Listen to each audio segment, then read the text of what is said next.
Hello and welcome on Zone Tech Online Education. Friends, yesterday we had discussed about Rajasthan politicization. Today we will discuss on about BCTQ series in reference to Rajasthan history, geography, art and culture and several different BCTQ model.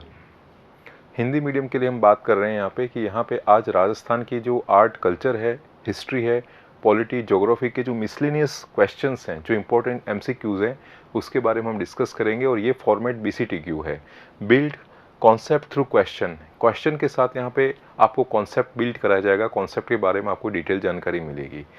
This class suitable for both Hindi and English medium student and my maximum effort to teach you in bilinguistic method। ये जो class है एक तरीके से Hindi English दोनों के लिए suitable है और साथ में मैं ट्राई करूँगा बाइलिंग्विस्टिक हिंदी और इंग्लिश दोनों में पढ़ाने की।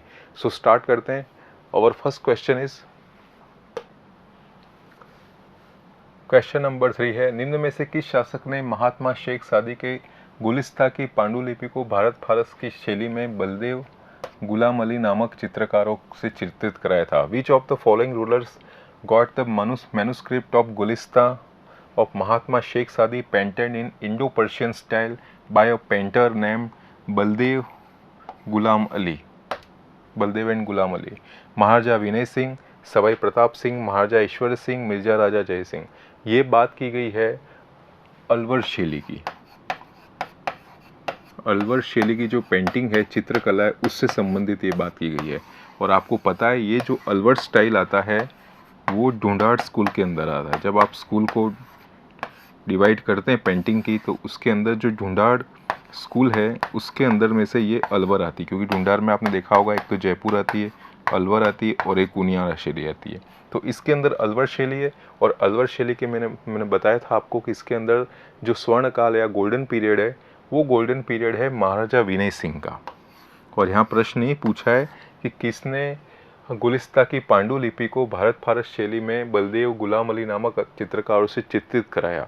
तो ये समय था महाराजा विनय सिंह। इन्होंने महाराजा विनय सिंह ने इन्हें चित्रित कराया। दूसरी बात, अगर अलवर शैली की बात करें तो यहाँ पर कंपनी चित्रण का भी इम्पैक्ट आता है या इफेक्ट आता है। कंपनी चित्रण मीन्स कहने का मतलब जो ब्रिटिशर्स या इंग्लिश जो यहाँ रहे हैं यहाँ पे, तो उनका जो प्रोस्टिट्यूशन वगैरह, ये जो कहने का मतलब सेंसुअल चीज़ें हैं, इनके लिए सेंसुअल थिंग्स के लिए भी यहाँ पे ये पेंटिंग, यहाँ पे अलवर शैली यहाँ पे देखने को मिलती हैं सब चीज़ें। दूसरी बात कहें, आपको यहाँ पर ये दो पेंटरों के नाम याद रख देना, बलदेव गुलाम अली और एक थर्ड है मूलचंद, जिसने हाथी दांत पे चित्रण किया था। ये तीन आपको याद रखने हैं पेंटर। अलवर शैली को मैंने बता दिया है, ढूंढाड़ स्कूल से संबंधित है। और यहाँ पे विनय सिंह का काल स्वर्ण काल है, जिन्होंने यहाँ पे शेख सादी की गुलिस्ता की पांडुलिपि को यहाँ पे पेंटेड किया था, और विनय सिंह हो गया। नेक्स्ट क्वेश्चन की ओर मूव होते हैं। निम्न में से किस शैली के चित्रों पर कलाकार का नाम, उसके पिता का नाम और संवत का उल्लेख मिलता है? In which of following genre of paintings the artist name and the name of his father are mentioned? यहाँ पे बात की गई है आर्टिस्ट नेम की, जो चित्रकार है उसकी और उसके फादर की। यानी कहने का मतलब ऐसी कौन सी पेंटिंग है जिसके ऊपर डे और डेट, यानी पेंटर्स का नाम, उसके फादर का नाम, डेट, ये सब के बारे में डिटेल इसके अंदर लिखा होता है, उसके बारे में आपको आइडेंटिफाई करना है। फर्स्ट है जैसलमेर शैली, सेकंड बीकानेर, थर्ड अजमेर और फोर्थ किशनगढ़। ये हैं चार। इन चार में से आइडेंटिफाई करना है किसके ऊपर day, date, father's name, artist name, ये सब चीज़ें लिखी हुई मिलती है। जैसे आप कोई भी पेंटिंग आप देखेंगे तो यहाँ पे इस पेंटिंग के लास्ट एरिया पे यहाँ पे ऐसी चीज़ें मिलेंगी, उसके अंदर लिखा हुआ होगा artist name, artist father's name, day and date. और आपके पास चार हैं, चार में से इसके अंदर राइट आंसर है बीकानेर शैली। बीकानेर शैली के अंदर डे, डेट, फादर्स नेम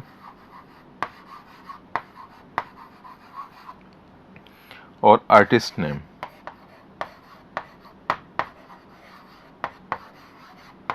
ये चीज़ें यहाँ पे मिलती है बीकानेर शैली। और बीकानेर शैली के बारे में मैंने आपको बताया था, अनूप सिंह का काल स्वर्ण काल, अनूप सिंह का काल इसके अंदर स्वर्ण काल होता है। दूसरी बात, बीकानेर शैली में एक दो चीज़ें और बहुत इंपॉर्टेंट है, उस्ता कला और मथेराना कला। ये आपको याद रखना है रिगार्डिंग बीकानेर स्टाइल में। Next question,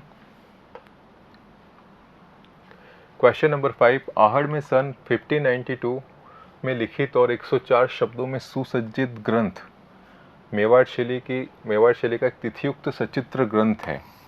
written in the year 1592 in Ahad and equipped with 104 words, is a date illustrated text of Mewar style। यानी बात की गई है आहड़ के अंदर ऐसा प्रथम चित्रित ग्रंथ मिला है जो 1592 में इसमें लिखित गया है और 104 शब्दों से सुसज्जित है। वो आपको कौन सा इसके अंदर वो ग्रंथ है वो आपको आइडेंटिफाई करना है जो मेवाड़ शैली से संबंध रख रहा है। तो राइट आंसर इसका कौन सा होगा? कल्प सूत्र ग्रंथ, सेकंड ढोला मारूरी चौपाई, थर्ड है राग रागिनी चित्र और फोर्थ है भ्रमर गीत। तो इसका राइट आंसर होगा ढोला मारूरी चौपाई। ये आपको वहां मिल सकता है आहड़ के अंदर।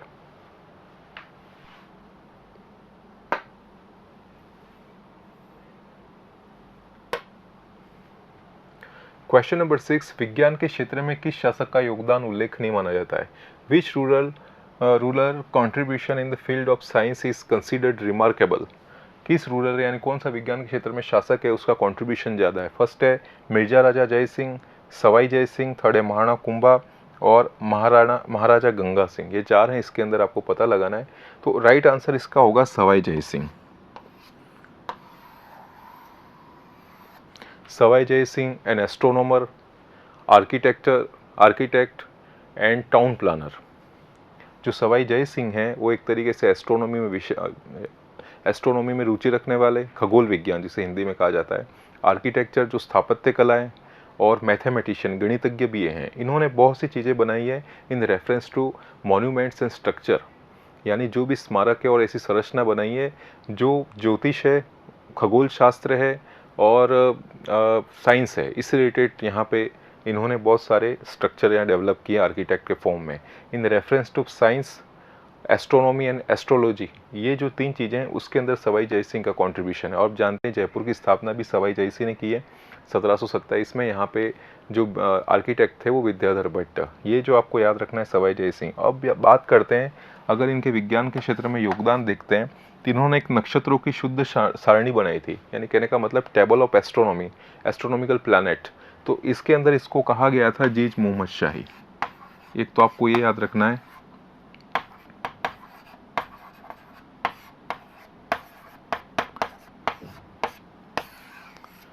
सेकंड, इन्होंने ग्रंथ लिखा था जय सिंह कारिका, ये भी एस्ट्रोनॉमी के रिगार्डिंग ही है। दूसरा, सवाई जय सिंह के बारे में आप देखते हैं, इनको सवाई नाम दिया था। This title was given by Aurangzeb because of he was very vivacious, यानी कहने का मतलब ये काफ़ी वाक्चातुर्य थे, इसलिए इनको सवाई की जो उपाधि है वो औरंगजेब ने दी थी। सवाई मीन्स सवैया। तो ये इनको जो उपाधि दी गई है वो औरंगजेब ने दी है। सवाई जय सिंह के बाद आगे बढ़ते हैं। नेक्स्ट क्वेश्चन, राजा मानसिंह के दरबारी कवियों द्वारा लिखी गई निम्न पुस्तकों में कौन सा जोड़ा सुमेलित नहीं है? विच पेयर इज करेक्टली, सही सुमेलित है। Which pair is correctly matched in the following books written by the courts poet of Raja Mansingh, यानी राजा मानसिंह के जो दरबारी कवि हैं उन्होंने सही तरीके से कौन सी पुस्तक लिखी, इसके अंदर कौन सा पेयर है वो करेक्टली मैच्ड है, वो आपको आइडेंटिफाई करना है। फर्स्ट है राय मुरारीदास मानचरित्र, सेकेंड है फर्स्ट और थर्ड दोनों, थर्ड है पुंडरीक विट्ठल रागचंद्रोदय और फोर्थ है नर्तन निर्णय कृष्ण भट्ट।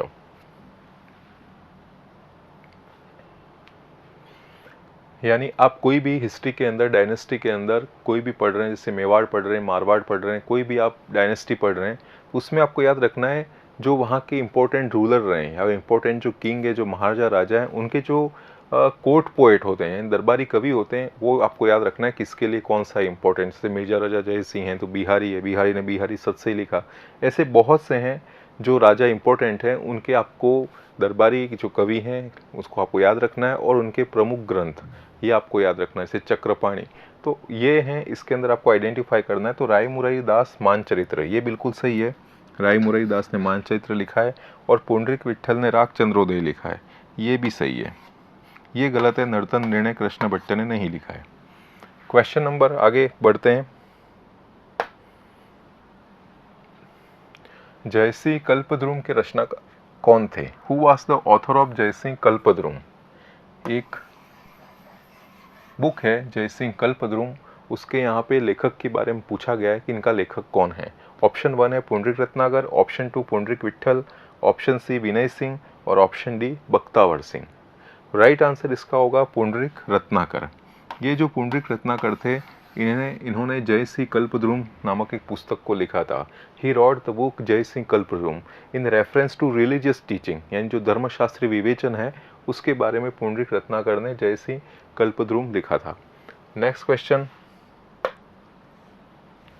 निम्न में से किस राजपूत शासक ने विजय कटकातु की उपाधि धारण की थी?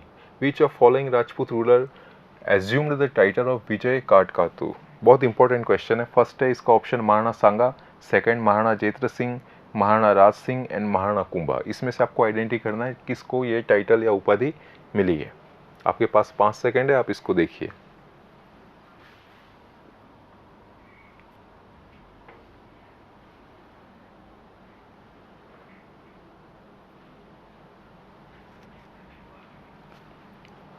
राइट आंसर होगा महाराणा राज सिंह।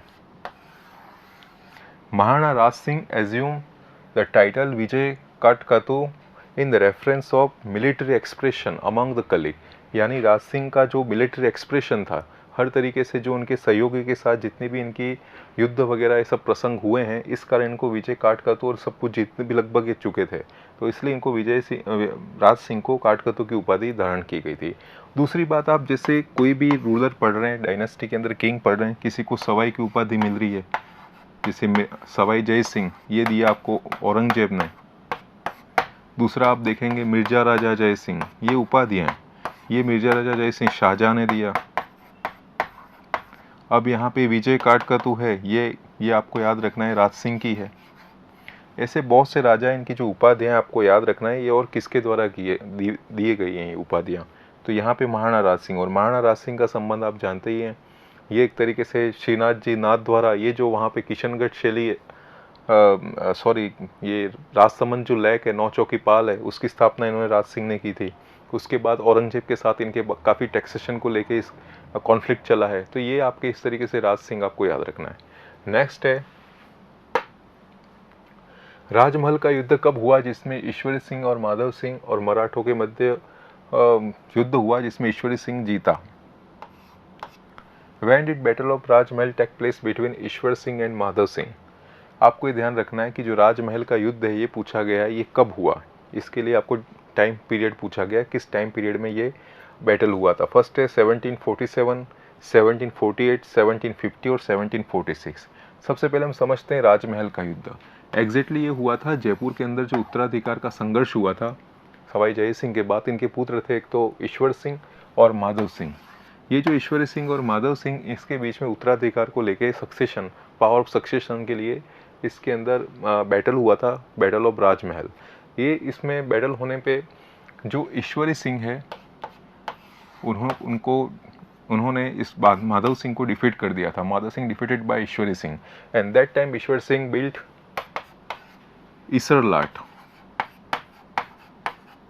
इसरलाट इन जयपुर, या इसको कहा जाता है सरगासूली।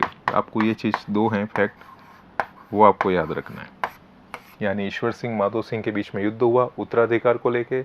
जो ईश्वरी सिंह है इन्होंने माधव सिंह को हरा दिया, डिफीट कर दिया, और डिफीट करने के बाद वहाँ पे जो इसरलाट है, आप देखेंगे जयपुर के अंदर, वहाँ पे इसरलाट है सरगासूली, इसका निर्माण किया था। और ये युद्ध हुआ था 1747 में, यानी 1 मार्च 1747।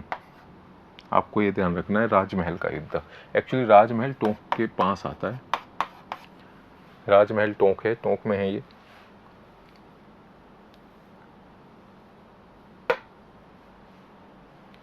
दिवेर का युद्ध, जिसे मैराथन का युद्ध भी कहा जाता है।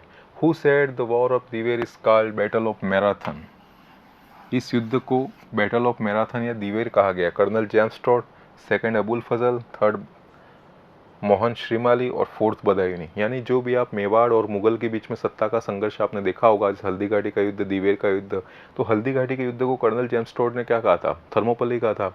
वैसे पूछा गया है कि दिवेर का युद्ध है उसको मैराथन कहा गया है, बैटल ऑफ मैराथन। ये बैटल ऑफ मैराथन है, ये किसने कहा गया है? तो इसका राइट आंसर क्या होगा? Colonel James Tod. ये जो कर्नल जेम्स टॉड थे, इन्होंने इसे मैराथन कहा था, मैराथन का युद्ध या battle of Marathon. Actually battle of Marathon has been fought between Mughals and Mewar. आपको ये ध्यान रखना है। और ये हुआ था आपका 1582। बेसिकली हुआ ये था, हल्दी घाटी युद्ध के बाद कोई इसका फाइनल डिसीजन हुआ नहीं था। एक तरीके से निर्णायक युद्ध नहीं था, ना तो अकबर महाराणा प्रताप को पकड़ पाए, ना महाराणा प्रताप ने सरेंडर किया। एक तरीके से बिल्कुल ये ड्रॉ टाइप बैटल था। तो उसके बाद वापस महाराणा प्रताप ने अपनी शक्ति को बढ़ाना शुरू किया। अरावली की जो रेंज है उसके अंदर वापस वहाँ पे उनको भामाशाह मिलते हैं, एक आर्थिक सपोर्ट यानी इकोनॉमिक सपोर्ट मिलता है, फिर से सेना बनाते हैं और वापस ये गुरिल्ला छापामार पद्धति के थ्रू से मुगलों को बिल्कुल डिफीट कर देते हैं इस दीवेर के युद्ध में। और दीवेर के युद्ध में ये यहाँ पे विजयी होते हैं और एक तरीके से महाराणा प्रताप की जीत होती है। तो आपको ये ध्यान रखना है, दीवेर का युद्ध है ये, इसको कर्नल जेम्स टोड ने मैराथन कहा था। मैराथन सेंस ऑफ काफ़ी लंबे टाइम तक चला था। जैसे आपने मैराथन देखा होगा, ये बात हो रही है वहाँ की, जो आप रोम इजिप्ट की बात होती है उससे रिलेटेड वर्ड है मैराथन। तो कर्नल जेम्स टोड ने, आपको इतना ही ध्यान रखना है कि बैटल ऑफ मैराथन का था, मैराथन का युद्ध, जिसे दीवेर का युद्ध को मैराथन का युद्ध कहा था। नेक्स्ट आगे बढ़ते हैं।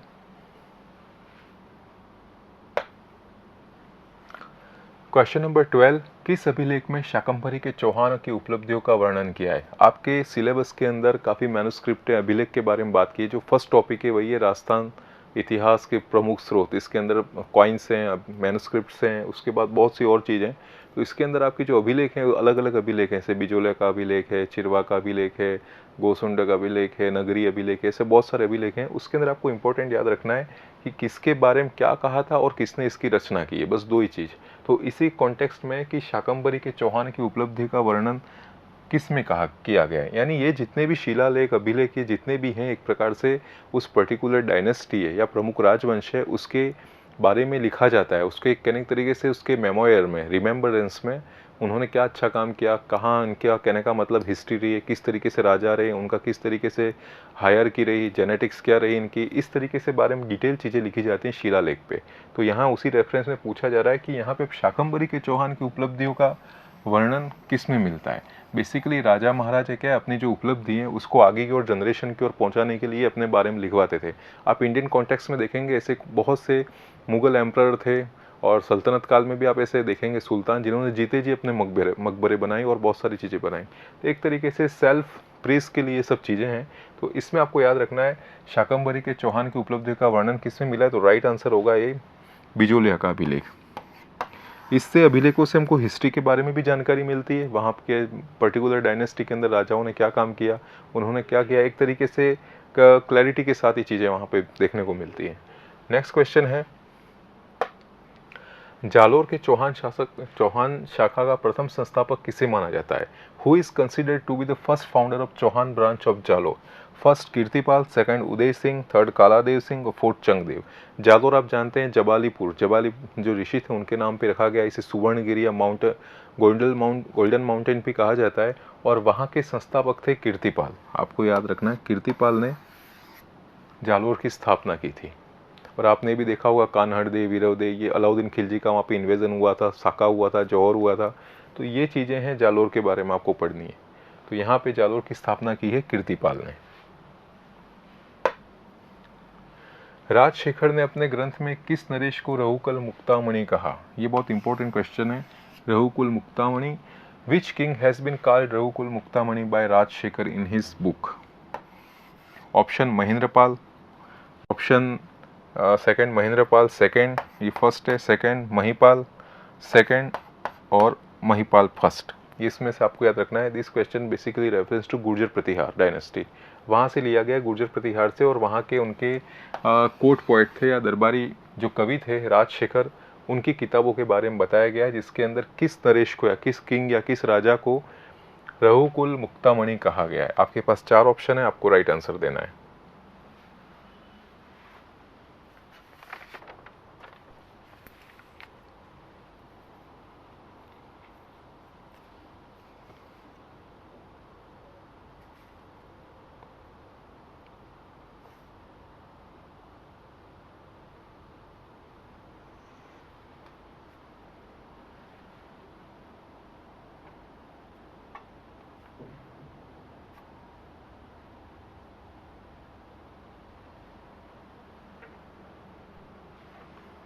राइट आंसर इसका होगा महिपाल फर्स्ट। महिपाल फर्स्ट को रघुकुल मुक्तामणि और महिपाल जो सेकंड है इसको रघुकुल चूड़ामणि, ऐसे दो नाम दिए गए। जो महिपाल फर्स्ट है रघुकुल मुक्तामणि और जो महिपाल सेकंड है उसे रघुकुल चूड़ामणि, दो शब्द हैं मुक्तामणि और चूड़ामणि। मुक्तामणि कहा गया है महिपाल फर्स्ट को और चूड़ामणि कहा गया है महिपाल सेकंड को। और राजशेखर आप जानते हैं इन्होंने बहुत सी अलग अलग किताबें बुक्स लिखी हैं उस समय में, जैसे आपने सुना होगा जैसे काव्य मीमांसा है, कर्पूर मर्जरी है, बाल रामायण है, ये जो चीज़ें हैं विद्वशाल भंजिका, ये सब चीज़ें हैं ये राजशेखर ने लिखी है। एक आपको चीज़ बतानी है, इन्होंने किस शासक को निर्भय नरेश कहा है, ये आपको मुझे कमेंट सेक्शन में बताना है कि राजशेखर ने किस राजा को निर्भय नरेश का है। गुर्जर प्रतिहार के संबंध में एक चीज़ आपको मैं बताता हूँ कि जब यहाँ पे हर्ष की मृत्यु हो गई थी उत्तर भारत में, तब उत्तर भारत की जो व्यवस्था थी, शासन व्यवस्था बिल्कुल डिस्टर्ब हो गई थी। उस समय जो गुर्जर प्रतिहार वंश ने, कहने का मतलब एक स्टेबिलिटी के साथ बढ़े और इसके साथ प्रॉब्लम हुई थी कन्नौज को लेके। त्रिपक्षीय संघर्ष आपने नाम सुना होगा, कन्नौज को लेके त्रिपक्षीय संघर्ष था। एक तरफ तो थे गुर्जर, एक थे प्रतिहार और यहाँ पे थे पाल। ये जो बंगाल के थे वो पाल थे, ये प्रतिहार और ये गुर्जर। गुर्जर प्रतिहार पाल के अंदर त्रिपक्षीय संघर्ष रहा, इनके भी अलग रूरल थे, ये प्रतिहार भी अलग थे और पाल भी अलग थे। ये कहने का मतलब प्रतिहार आप महाराष्ट्र से लगा सकते हैं, पाल बंगाल से लगा सकते हैं। तो कहने का मतलब ये प्रतिहार शब्द है द्वारपाल से संबंधित है, यानी अरब आक्रमण से भारत की सुरक्षा की है। पाल थे, पाल में धर्मपाल ये जो थे वहाँ पे शासक, और ये गुर्जर में आपने देखा होगा जैसे नागभट्ट द्वितीय, मिहिर भोज, इन तीनों के बीच में कन्नौज की सत्ता को लेकर त्रिपक्षीय संघर्ष चला था। ये हो गया आपका राजशेखर के संदर्भ में। नेक्स्ट क्वेश्चन, रणहस्तिन किस सम्राट की उपाधि थी? Ranahastin was the title of which emperor? Nagabhata first, second Kakkuka की, थर्ड वत्सराज की और फोर्थ मिहिर भोज की। आप गुर्जर प्रतिहार जो डायनेस्टी उसको अच्छी तरीके से पढ़ना, आपको याद रखना चक्रायुध, इंद्रायुध, ये अलग अलग इसके अंदर नाम है, धर्मपाल, देवपाल, विक्रमपाल, ये जो चीज़ें हैं। उसके बाद नागभट्ट फर्स्ट, नागभट्ट सेकंड, भोज, मिहिर भोज, उसके बाद आपका वत्सराज, ये जो है महेंद्रपाल, महिपाल, इनके अलग अलग नाम आपको पूरा अच्छी सीरीज से याद रखना है। साथ में आपको ये भी याद रखना है कि इनके टाइम में दरबारी कवि या इनका पोएट क्या था और इन्हें स्पेशल क्या काम किया, किसको हराया और किससे हारे। ये दो चीज़ें इस डायनेस्टी के अंदर हैं। ये काफ़ी डिटेल सब्जेक्ट है, मैं आपको यहाँ पे पर्टिकुलर इस टाइम फ्रेम में नहीं समझा सकता हूँ। नेक्स्ट कभी हम जैसे गुर्जर प्रतिहार डायनेस्टी पढ़ेंगे उसके अंदर मैं आपको डिटेल में बताऊंगा। ऑफलाइन क्लासेस में इसके बारे में डिस्कशन हो चुका है। तो यहाँ पे आपको रणहस्तिन के बारे में बात हो रही है, तो रणहस्तिन के बारे में बात है वत्सराज की। वत्सराज है जिसको रणहस्तिन की उपाधि यहाँ पे दी गई है। नेक्स्ट क्वेश्चन, राजशेखर किसके दरबारी साहित्यकार थे? Whose court writer was Rajshekhar? Court writer की बात हो रही है यहाँ पे, दरबारी साहित्यकार के बारे में बात हो रही है। Rajshekhar, Mahendrapal first, Mahendrapal second, Mahipal first, Mahipal second. चार ऑप्शन है, आपको आइडेंटिफाई करना है इसके अंदर कौन सा राइट आंसर है।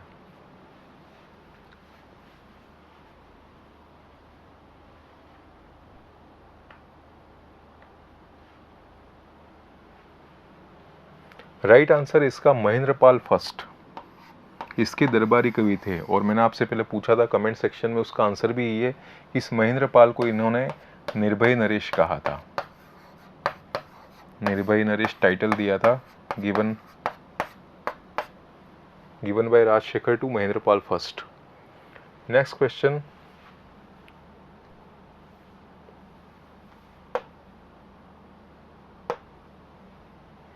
कौन सा शिलालेख अजमेर संग्रहालय में सुरक्षित है जिसकी भाषा संस्कृत और लिपि नागरी है?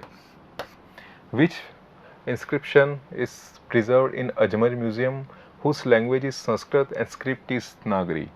फर्स्ट है ऑप्शन गोसुंडी, सेकंड नगरी, खीमल माता और भ्रमर माता। यानी वहाँ पे इस शिलालेख के बारे में बात हो रही है जो अजमेर संग्रहालय के अंदर अभी सुरक्षित है। तो राइट आंसर इसका है नगरी। जो नगरी शिलालेख है वो अजमेर के अंदर सुरक्षित है, जिसकी लैंग्वेज है संस्कृत और लिपि है नागरी। इसके बारे में क्या है, जो नगरी का जो शिलालेख है इसमें कहा गया है विष्णु भक्ति के बारे में यहाँ बताया गया है। जो रिलीजियस चीज़ें हैं वो इस नगरी के अंदर हैं और इसके अंदर जो विष्णु भक्ति है, पूजन है, भागवत धर्म है, उससे संबंधित ये नगरी का है। निम्न में से कौन सा क्षेत्र राज्य के भौतिक प्रदेश राजस्थान बांगर का उप विभाग नहीं है? Which of following region is not sub division of Rajasthan Bangar और semi arid plan of the states physical region. यहाँ ज्योग्राफी का क्वेश्चन है कि राजस्थान का जो भौतिक प्रदेश है, फिजिकल पार्ट है जो राजस्थान का, उसके अंदर आपको आइडेंटिफाई करना है कौन सा बांगर, यानी बांगर नहीं है, राजस्थान के बांगर का उप विभाग नहीं है। जैसे फर्स्ट है गोडवाट, सेकंड नागौरी उच्च भूमि, थर्ड है गग्गर का मैदान और बालू का मुक्त युक्त प्रदेश। जैसे आप राजस्थान के बारे में बात करेंगे, जैसे राजस्थान ये बनाया,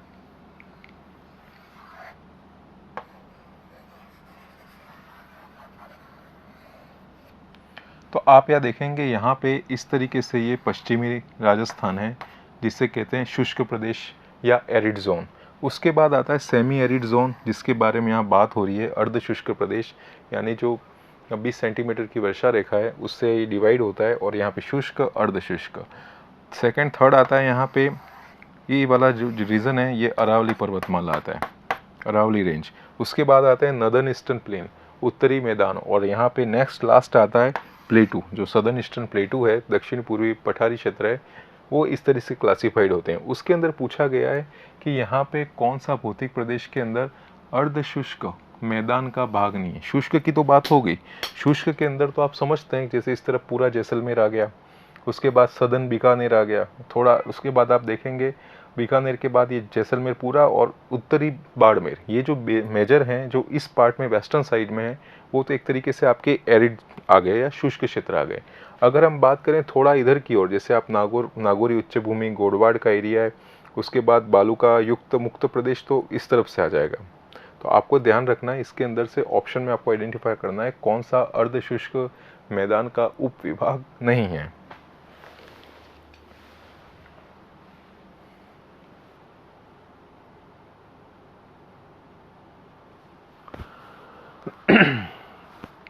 तो इसका राइट आंसर होगा बालू का युक्त मुक्त प्रदेश, बालू का मुक्त प्रदेश, युक्त नहीं है, थोड़ा मिसप्रिंटिंग है, बालू का मुक्त प्रदेश। यानी ये जो रीजन है ये एक तरीके से सेमी एरिड या बांगर क्षेत्र में काउंटेड होते हैं। गोडवाड़ का एरिया जो इस तरफ की ओर है, जो सदर्न वेस्टर्न पार्ट में, जालोर सिरोही ये एरिया, नागौरी उच्च भूमि इसी रेंज में, यहाँ तो गोडवाड़ हो गया या नागौरी उच्च भूमि आ गया, और उसके बाद गग्गर का मैदान जो उत्तर की ओर जो एरिया है, गग्गर का मैदान हो गया। तो इसके अंदर बालू का मुक्त प्रदेश नहीं है। बालू का मुक्त प्रदेश का यहाँ होते हैं जैसलमेर के इधर की ओर, मोहनगढ़ की ओर इस तरफ, यहाँ बालू का मुक्त प्रदेश, यानी एक तरह से चट्टानी रॉकी एरिया है। वहाँ तो ऐसे सैंड ड्यून्स पाए जाते हैं, पर वो पर्टिकुलर एक ऐसा रीजन है जहाँ चट्टानी है, रॉकी है, वहाँ पे बालू का मुक्त प्रदेश है। और बालू का आप जानते ही हैं, एक तरह से सैंड ड्यून्स बन जाते हैं, टीले बन जाते हैं, रेत के टीले, उसको बालू का स्तूप कहते हैं। अलग अलग होते हैं, चंद्राकार होते हैं, पैराबोलिक होते हैं, डिफरेंट पैटर्न्स हैं इसके, जैसे परपेंडिकुलर होते हैं, समकोण, अनुदैर्ध्य, लॉन्गिट्यूडनल, लेटिट्यूडनल, इस तरीके से यहाँ पे होते हैं। नेक्स्ट हम देते हैं, आगे देखते हैं क्वेश्चन। कर्नल जेम्स टोड द्वारा निम्नलिखित annals and antiquities of Rajasthan का दूसरा नाम क्या है? What is another name of annals and antiquities of Rajasthan written by colonel James Tod? First, central and western states of Rajasthan, second, central and western states of India, third, western and eastern states of India, and four, northern and southern states of India. Actually general colonel James Tod है, इसके बारे में आपको पूरा detail पढ़ना है। ये कहाँ से थे, राजस्थान में कब रहे, इन्होंने राजस्थान के रिगार्डिंग क्या काम किया, इन्होंने कौन सी बुक्स लिखी, बुक्स के अंदर क्या मेंशन है, ये चीज़ें, और इनका दूसरा जो नाम है, ये सब चीज़ें आपको इसमें लिखनी है। और यहाँ पे इसका राइट आंसर होगा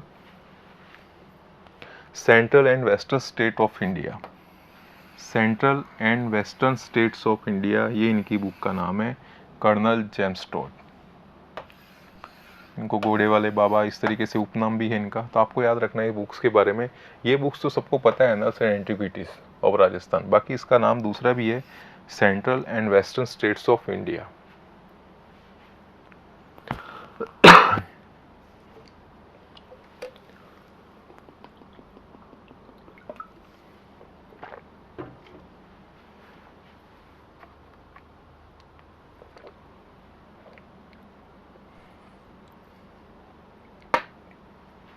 नेक्स्ट क्वेश्चन, मरुस्थल में दो बालू का स्तूप के बीच में एकत्रित वर्षा जल से निर्मित मैदान क्या कहलाते हैं? प्लेन के बारे में बात की है।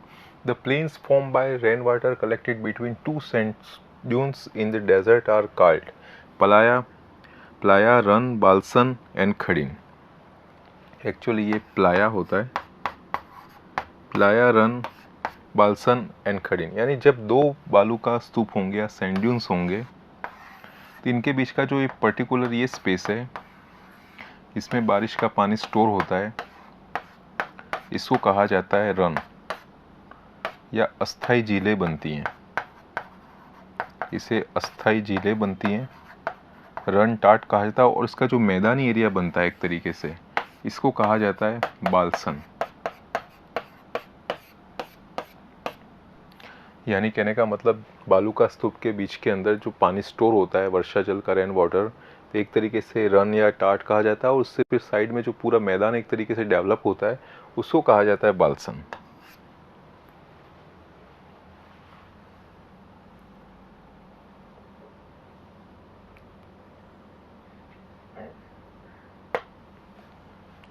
क्वेश्चन नंबर 22, खंबात की खाड़ी में गिरने वाली नदियों में से कौन सी नदी नहीं है? Which of following is not river that falls in gulf of Khambhat या गल्फ ऑफ कैम्बे।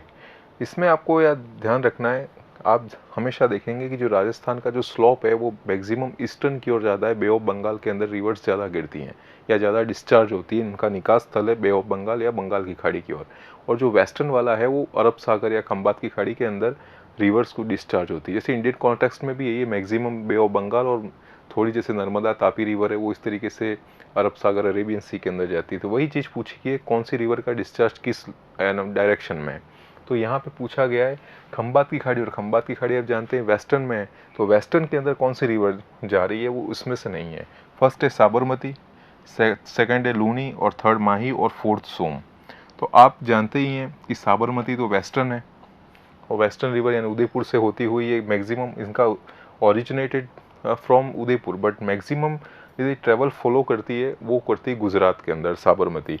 उसके बाद आप माही नदी, ये भी आप जानते हैं, माही नदी निकलती है एमपी से, अमरूरू मेहत झील से, और वहाँ पे खांदू गांव से एंट्री होकर बांसवाड़ा में ये कहने का मतलब एंट्री होती है, और ये एक तरीके से खंबात की खाड़ी के अंदर डिस्चार्ज होती है। सोम नदी का भी यही सीन है, जो कि माही नदी के अंदर ये मर्ज होती है।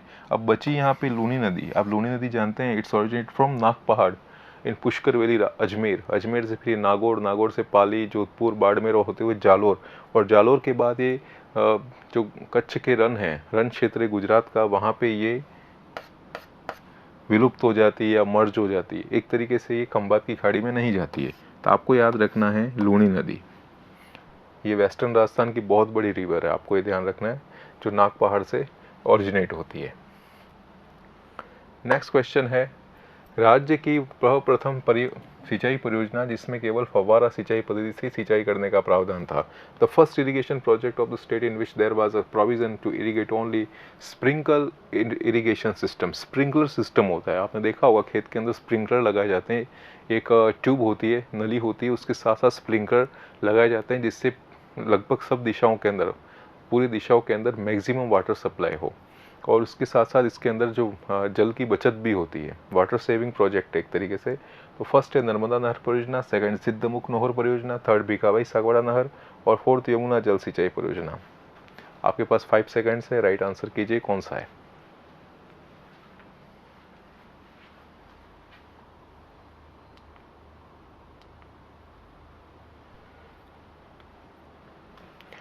फ्रेंड्स, इसका राइट आंसर है नर्मदा नहर प्रोजेक्ट। नर्मदा नहर परियोजना के अंदर फव्वारा पद्धति या स्प्रिंकलर प्रोसेस या स्प्रिंकलर टेक्नोलॉजी यूज़ की थी। और नर्मदा नहर परियोजना आप जानते हैं, जो जालोर तक वाटर सप्लाई होता है, वहाँ की पेयजल की समस्या भी जालोर बाड़मेर तक इसमें सॉल्व होती है। नेक्स्ट आगे बढ़ते हैं। Question number 24, the temple city of Osian in Rajasthan was established by which of following Rajput. Rajasthan में ओसिया के जो महामंदिर हैं, महामंदिर, थोड़ा सा मिसप्रिंट है, महामंदिर शहर की स्थापना निम्नलिखित में से किस राजपूत ने की थी। गुर्जर प्रतिहार, सेकंड चालुक्य चौहान, थर्ड है सोलंकी, और फोर्थ सिसोदिया। यानी आप देखेंगे राजस्थान के अंदर स्थापत्य कला की अलग अलग शैली, जैसे एकायतन शैली, पंचायतन शैली, भूमिज शैली, महामारू शैली, ये इस तरीके से अलग अलग शैली। जैसे एकायतन में कहने का मतलब होता है कि एक तरीके से मंदिर, जो मेन मंदिर है वो एक ही फॉर्म में होता है, साइड में सब कुछ फ्री स्पेस होता है। पंचायतन स्टाइल में क्या होता है, पंचायत स्टाइल में जो मेन मंदिर के साथ साथ 4 जो छोटे मंदिर हैं वो कॉर्नर पे होते हैं। इसी तरह महामारू शैली है, महामारू शैली के अंदर गुर्जर प्रतिहार बहुत इंपॉर्टेंट है, प्रतिहार कालीन शैली है, और इसमें मैक्सिमम खजुराहो स्टाइल के अंदर बने हुए टेम्पल हैं। जैसे ओसिया के टेम्पल, यहाँ पे 4-5 प्रकार के टेम्पल, जैसे ओसिया में आप देखेंगे जहाँ पे जैन है, शिव है, नाथ है, ये उसके बाद ये हिंदू के जो मंदिर हैं वो एक साथ बने हुए एक सीरीज़ है। ओसिया के बाद आप देखें जैसे आभानेरी के जो मंदिर है वहाँ भी गुर्जर प्रतिहार कालीन मंदिर है। एक सूर्य मंदिर है कोटा के अंदर, वो भी गुर्जर प्रतिहार कालीन मंदिर है।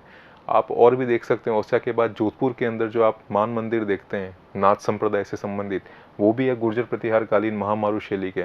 तो ये इस तरीके से गुर्जर प्रतिहार काल में ओसिया के टेम्पल बने थे जो महामारू शैली के अंदर, महामारू स्टाइल के अंदर बने हुए हैं। नेक्स्ट क्वेश्चन, राजस्थान का वह स्थल जो पशुपालन का प्राचीनतम साक्ष्य प्रस्तुत करता है। The site of Rajasthan which represent the oldest evidence of animal husbandry, Dar, Ahar, Kalibangan और बागोर। तो राइट आंसर इसका बागोर। बागोर के अंदर पशुपालन या लाइव स्टॉक है वो देखने को मिलता है। आपने पढ़ा होगा जो हमारी प्राचीन सभ्यता है, जैसे इसके अंदर कालीबंगा है, आहड़ है, गणेश्वर है, तो इसके आपको मेन फीचर्स याद रखने, जैसे कॉपर प्रोडक्शन कहाँ हुआ, उसके बाद मिट्टी स्टोन के जो बिल्डिंग मटेरियल है, स्टोन के मकान, पत्थर के मकान कहाँ मिले आहड़ के अंदर, किसको ताम्रगिन संस्था की जननी कहा जाता है, कौन सी ताम्रवती संस्कृति है, ये इस तरीके से क्वेश्चन है जो मैक्सिमम सुपरफिशियली आपके एग्जाम्स में पूछे जाते हैं। तो ये तो अपना सीरीज़ था क्वेश्चन 25 तक का, जिसके अंदर मिसलेनियस थे, हिस्ट्री के, आर्ट कल्चर के, उसके बाद ज्योग्राफी के, ये पोर्शन यहाँ पे उठाया था एक तरीके से रिवीजन करने के लिए और साथ में कॉन्सेप्ट को बिल्ड करने के लिए, क्योंकि हमारा जो मॉड्यूल चल रहा है BCTQ build concept through question के अंदर, क्वेश्चन के साथ मैंने आपको कॉन्सेप्ट भी बताएं। मेजरली होता क्या है, इस क्वेश्चन के साथ जितना डिटेल में कॉन्सेप्ट है वो मैं आपको यहाँ इस 1 आवर के इस फ्रेमवर्क में नहीं समझा सकता, क्योंकि यहाँ टाइम लिमिट है 1 आवर। जो इसका बेसिकली जहाँ आप उससे रिलेट कर पाओ इस क्वेश्चन के आंसर को, उतने तक मैं आपको यहाँ पे समझा देता हूँ। बाकी जो डिटेल क्लासेज हैं वो ऑफलाइन बैचेस में चलती हैं, जहाँ पे हम प्रीवियसली भी डिस्कस कर चुके हैं, और इसके बाद भी हमारे जो नेक्स्ट मॉड्यूल है, नेक्स्ट शेड्यूल है, वो चलता रहेगा। इस BCTQ का टेक की क्लासेस भी लग रही हैं आपकी, नॉन टेक की भी लग रही हैं। अब नेक्स्ट मेरी जो नॉन टेक की क्लास में होगी ऑनलाइन के अंदर, उसके अंदर हम वापस से लेंगे ज्योग्राफी, हिस्ट्री, पॉलिटी और इकोनॉमिक्स की जो क्लासेस हैं, जो आपकी सिलेबस के अंदर चीज़ें हैं, उसके बारे में हम बात करेंगे। इससे राजस्थान के रिलीजियस मूवमेंट है, हैंडीक्राफ्ट है, फोर्ट है, उसके बाद यहाँ इरिगेशन है, ये जो सिस्टम्स है अलग अलग सिलेबस के अंदर मेंशन है, अलग अलग इंडेक्स है, उसके अंदर हम जो भी BCTQ के फॉर्मेट में डिज़ाइन होती हैं वो चीज़ें यहाँ पे आपको आसानी से पढ़ाएंगे, और आपको पढ़ना भी है। और साथ में मैं आपसे अर्ज करूँगा कि जो भी इम्पोर्टेंट आप देख रहे हैं क्वेश्चन, आपको लगता है इम्पोर्टेंट है, और साथ में किसी कोई पब्लिकेशन की ऐसी बुक लाना जिसके अंदर ऑब्जेक्टिव क्वेश्चन हो मैक्सिमम। तो साथ में आप जो ऑफलाइन बैचेस के साथ जो प्रिपरेशन कर रहे हैं, साथ में आप शाम को जाके उसको ऑनलाइन या ऑफलाइन जैसे भी आपको ठीक लगे उस MCQs को आप सॉल्व कीजिएगा, ऑब्जेक्टिव जितना हो सके उतना। उससे आपका कॉन्फिडेंस बढ़ेगा और वो जो टॉपिक आप जो दिन में पढ़ते हैं उसका आपका रिवाइज हो जाएगा। ये सब के लिए अप्लीकेबल है, जब आप टेक या पढ़ें या नॉन टेक पढ़ें, इलेक्ट्रिकल, सिविल, जो भी आप दिन में पढ़ते हैं शाम को उसके आप सॉल्व कीजिए MCQs वगैरह, तो उससे आपको उसके अंदर कॉन्फिडेंस होगा। सो फ्रेंड्स, आज की क्लास यहाँ फिनिश होती है। नेक्स्ट हम मिलते हैं फिर से BCTQ के मॉडल के साथ, हिस्ट्री, ज्योग्राफी, पॉलिटी के साथ। So thank you.